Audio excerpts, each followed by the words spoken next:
اب میں حافظ عبداللہ صاحب آپ کی طرف آتا ہوں اور میں آپ کو سنوانا چاہتا ہوں مولانا فضل الرحمان صاحب نے کل جب اختر کے ساتھ ملاقات کی تھی تو اس میں انہوں نے جب ان سے سوال کیا گیا تھا کہ کیا طریقہ عدم اعتماد آپ لا سکتے ہیں، انہوں نے کیا جواب دیا تھا، ذرا سنیے۔ تحریک عدم اعتماد جو ہے وہ ایوان کے اندر کے اراکین کی تعداد اور اس کے اوپر شمار ہوتی ہے۔ اکثریت تو ہمارے پاس پہلے بھی تھی، لیکن سینٹ الیکشن میں چیئرمین کے الیکشن میں کیا ہوا کرتا؟ تاریخ کا ایک بہترین واقعہ ہم نے تاریخ کے اوراق پہ چھوڑا ہے۔ تو ایسی صورتحال میں آپشن تو ہے، اس میں تو کوئی شک نہیں ہے، لیکن اس کو عملی جامہ پہنانا، اس کو وہ نتائج حاصل کرنا، اس پر تو ایک دفعہ نہیں بار بار سوچنے کی ضرورت ہے۔ اچھا، اب پارٹی پوزیشن یہ ہے کہ پاکستان تحریک انصاف کے 156 پارلیمنٹ میں افراد ہیں، ارکان ہیں، پی ایم ایل کیو کے 5 ہیں، ایم کیو ایم کے 7 ہیں، اسی طرح سے جی ڈی اے کے 3، باپ کے 5، بلوچستان عوامی پارٹی کے، اور بی این پی کے 4۔ اب یہ تعداد 182 بنتی ہے، اس میں جمہوری وطن پارٹی اور انڈیپینڈنٹ ایک ایک شامل کر لیں تو اب اگر 4 لوگ نکل بھی جاتے ہیں تو 178 تعداد بنتی ہے، اور پرائم منسٹر ویسے بھی 176 کے ساتھ الیکٹ ہوئے ہیں۔ گویا اس وقت نمبر نہیں ہے اپوزیشن کے پاس کہ وہ تحریک عدم اعتماد لے کر آئے، اور خود مولانا فضل الرحمان صاحب نے یہ کہہ دیا کہ جب ہمارے پاس موقع تھا بھی، یعنی میجورٹی تھی بھی سینٹ میں، تب بھی ہمارے حق میں فیصلہ نہیں ہوا، تو اس پر سوچو بچار کرنا پڑے گا۔ اس کا حافظ میں چاہوں گا کہ آپ جواب دیجیے گا کہ کیا یہ آپشن ہے تحریک عدم اعتماد لانے کا اس وقت؟ کیا اس آپشن کے لیے آپ جائیں گے؟ اختر مینگل صاحب سے 2 دن میں 2 ملاقاتیں، ایجنڈا کیا تھا ان کا؟ بسم اللہ الرحمن الرحیم۔ بہت شکریہ میرے بھائی۔ دیکھیں، بات یہ ہے، بنیادی طور پر اگر آپ جمعیت علماء اسلام کی موقف چاہتے ہیں، قوم سننا چاہتی ہے، تو وہ اظہر من الشمس سے بالکل واضح ہے ہمارا موقف، بلکہ پوری اپوزیشن جماعتوں کا موقف روز اول سے واضح رہی ہے۔ وہ یہ کہ موجودہ حکومت ہو یا پی ٹی آئی کی مینڈیٹ ہو، یہ حقیقی عوامی نمائندہ مینڈیٹ نہیں ہے، نہ یہ حکومت عوام کا نمائندہ حکومت ہے، لہذا نتیجتاً ہم اس کو تسلیم ہی نہیں کرتے، نہ اس وزیر اعظم کو وزیر اعظم تسلیم کرتے ہیں۔ اسی وجہ سے آزادی مارچ پر لاسٹ میں اسلام آباد ہمارا آنا، یہ تمام پروسیس تفصیلات آپ کے سامنے ہیں۔ اب آئیے اس بات پر کہ کیا اگر عدم اعتماد اسمبلی میں پیش ہو جاتی ہے کہ پھر کیا موقف رہے گا، سیاسی جماعتوں کی موقف کیا رہے گی؟ اس سلسلے میں مولانا صاحب نے سینٹ الیکشن یا عدم اعتماد کی صورتحال آپ کے سامنے رکھی۔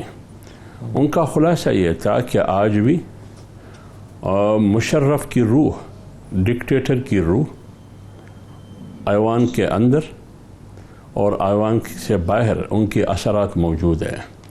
اسی وجہ سے اکثریت، اپوزیشن کی اکثریت جو 64-65 کی غالباً اکثریت تھی، وہ اقلیت میں تبدیل ہو گئی۔ جیسے کہ 25 جولائی 2018 کا الیکشن اکثریت اپوزیشن کے پاس تھی، وہ اقلیت میں تبدیل ہو گئی۔ جو اقلیت جس پارٹی کے پاس تھی اس کو اکثریت دلائی گئی اور ملک پر مسلط کی گئی۔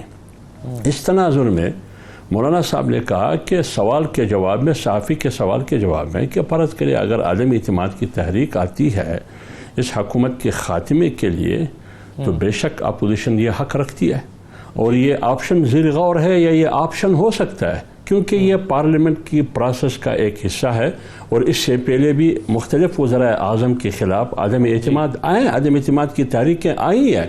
اس سلسلے میں اگر کوئی تحریک آتی ہے عدم اعتماد کی، سیاسی پارٹیاں، اپوزیشن جماعتیں اس بات پر متفق ہوتی ہے تو فبیہا، لیکن بنیادی طور پر جمعیت علماء اسلام کا اصولی موقف یہ ہے کہ ملک میں فوراً الیکشن ہونا چاہیے، کیونکہ کرونا وائرس سے زیادہ خطرناک اس ملک کی سالمیت کے لیے، اس ملک کی معیشت کے لیے، اس ملک کی روزگار کے لیے تمام شعبے ڈوب چکے ہیں۔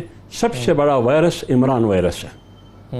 لیکن ایک چیز کی حافظ صاحب مجھے سمجھا دیجیے گا، جو آپ نے بھی کہا وہ تو مجھے سمجھ آ گیا، آپ نے کہا 25 جولائی 2018 کو جو اقلیت تھی، یعنی پاکستان تحریک انصاف کی طرف آپ کا اشارہ ہے، اس کو اکثریت بنا دیا گیا، لیکن جو اکثریت تھی وہ اقلیت میں چلے گی، تو یہ دوسری چیز جو ہے وہ پارٹی کون سی ہے آپ کے خیال میں؟ یعنی اکثریت کون سی تھی جس کو اقلیت بنایا گیا؟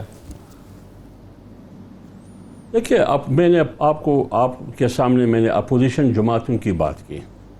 دیکھیے، اپوزیشن جماعتوں نے مل کے اکثریت لی ہے. بے شک پیپلز پارٹی کو اکثریت ملی ہے صوبہ سندھ میں, PMLN کو اکثریت ملی پنجاب میں, اس اکثریت کو اقلیت میں تبدیل کی گئی, اور آزاد اراکین اسمبلی کو جہانگیر ترین کے ذریعے جہاز بر کے ان کو خریدا گیا. کچھ دنوں کے بعد پھر جہانگیر ترین بھی بول پڑیں گے, اور خیبر پختونخوا میں جمعیت علماء اسلام کو اور بلوچستان میں جمعیت علماء اسلام کو ڈیمیج کیا گیا. لہٰذا ہماری اکثریت کو دیگر پارٹیوں کی اکثریت کو اقلیت میں تبدیل کیا گیا, جس کے اثرات بالکل صحیح. حافظ صاحب, اب یہ تو آپ کی باتیں صحیح ہیں, لیکن میں اس پر مزید گفتگو کرنے کے لیے واپس آپ کے پاس آتا ہوں کہ اب اپوزیشن کی جماعتیں اگر متفق نہیں ہیں ایک نقطے پر تو پھر آپ کے پاس کیا آپشن ہے؟ حمداللہ صاحب, آپ اپنے نقطہ نظر کو لے کر تنہا کھڑے ہیں, اور آپ جانتے ہیں کہ جب آپ نے دھرنا دیا تھا اسلام آباد میں تب بھی آپ تنہا رہ گئے تھے, اور آپ کی باقی اپوزیشن کی جو پارٹیز تھیں PMLN پیپلز پارٹی سمیت وہ آپ کو تقریباً چھوڑ کر چلی گئی تھیں. ابھی اپوزیشن کی جماعتیں سمجھتی ہیں کہ ان مسائل کا حل ہونا چاہیے, اور اگر حکومت گھر جاتی ہے تو یہ مسئلہ اس سے حل نہیں ہوتا. آپ اکیلے کس طرح سے اس مقصد کو اچیو کر سکتے ہیں؟ دیکھیے اسد اللہ خان صاحب, بات یہ ہے کہ دو چیزیں ہیں. ایک, انتخابات کے نتیجے میں ایک پارٹی کو اکثریت دینا, پھر ان کو حکومت حوالے کرنا. اس میں کردار کس کا تھا؟ غیر جمہوری قوتوں کا تھا. اور پھر اس کے بعد اپوزیشن کی ذمہ داری تھی, جیسے کہ اپوزیشن نے 26 جولائی 2018 کو فیصلہ کیا کہ یہ پارٹی حکومت کرنے کی حق نہیں رکھتی. یہ 1 پوائنٹ ایجنڈا تھا. اس ایجنڈے پر تمام پارٹیاں متفق ہیں. اسی لیے تو ان کو کہا جاتا ہے سلیکٹڈ کہا جاتا ہے. تو یہ کیوں کہا جاتا ہے؟ بلاول نے ان کو کہا, تمام پارٹیوں کی سربراہوں نے ان کو الیکٹڈ نہیں کہا, ان کو سلیکٹڈ کہا. لہٰذا ان کو حکومت کرنے کا حق نہیں ہے. تو جب غیر جمہوری قوتوں نے ان کو مسلط کیا ملک پر, اب اپوزیشن جماعتوں کی ذمہ داری بنتی تھی کہ مؤثر انداز میں اس کو حکومت کرنے نہ دے, کیونکہ یہ مسلط ہے. لیکن اس کے بعد ہونا یہ چاہیے تھا, جیسے کہ آپ فرما رہے ہیں کہ اپوزیشن متحد ہو کے آزادی مارچ میں جس طرح ساتھ دینا چاہیے تھا, میں افسوس کے ساتھ کہتا ہوں کہ اسی طریقے سے ساتھ نہیں دیا. لیکن جمعیت علماء اسلام نے کوشش کی ہر مرحلے میں کہ اپوزیشن ایک پلیٹ فارم پر ہو, 1 پوائنٹ ایجنڈے پر سارے متفق ہے.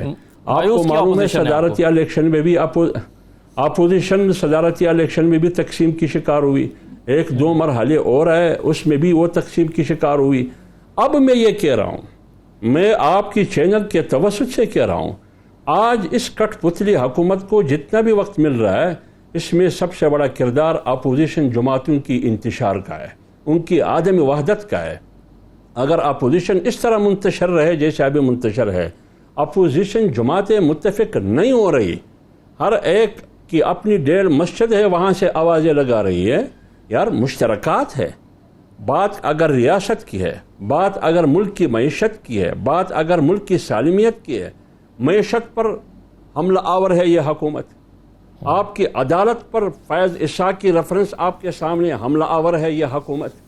فارن فنڈنگ آپ کے سامنے الیکشن کمیشن پر یہ حملہ آور ہے. احتساب کا نعرہ لگا کے احتساب کے نعرے کے نام پر جیسے کہ چیف جسٹس نے کہا کہ انتقام ہو رہا ہے, یہ تمام چیزیں, BRT کا احتساب نہیں ہو رہا, فارم فنڈنگ کا احتساب نہیں ہو رہا, معلم جبا کا احتساب نہیں ہو رہا, چینی چور آٹا چور کا احتساب نہیں ہو رہا. جب یہ تمام چیزیں آپ کے سامنے ہیں, پھر ہمیں کس چیز کا انتظار ہے؟ اپوزیشن جماعتیں, 2 بڑی جماعتیں پیپلز پارٹی اور مسلم لیگ نون, کس مصلحت کے شکار ہے؟ کیا میری پارٹی کی مصلحت ملک سے زیادہ ہے؟ ملک کی مصلحت اور ملک کی کس مصلحت کا شکار ہیں؟ جی ایک چیز مجھے آخر میں جاننا چاہتا ہوں, وہ حمداللہ صاحب مجھے یہ بتائیے گا کہ یہ جو ابھی ملاقات جہاں سے میں نے آغاز کیا تھا, اختر مینگل صاحب کے ساتھ 2 ملاقاتیں, مولانا فضل الرحمان صاحب کی پریس کانفرنس, کیا سگنیفیکنس ہے اس کی؟ کیا آپ اس میں سے نکالنا چاہ رہے ہیں؟ دیکھیں, اختر مینگل صاحب 22 میں نے موجودہ پارٹی کے ساتھ ایز اے اتحادی رہے, لیکن ان کی تقریر آپ نے خود اسمبلی میں سنی ہوگی.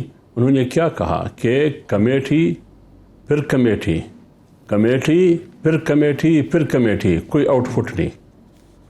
اب وہ کہتے ہیں کہ سردار اختر جان مینگل نے بہت خوش اسلوبی کے ساتھ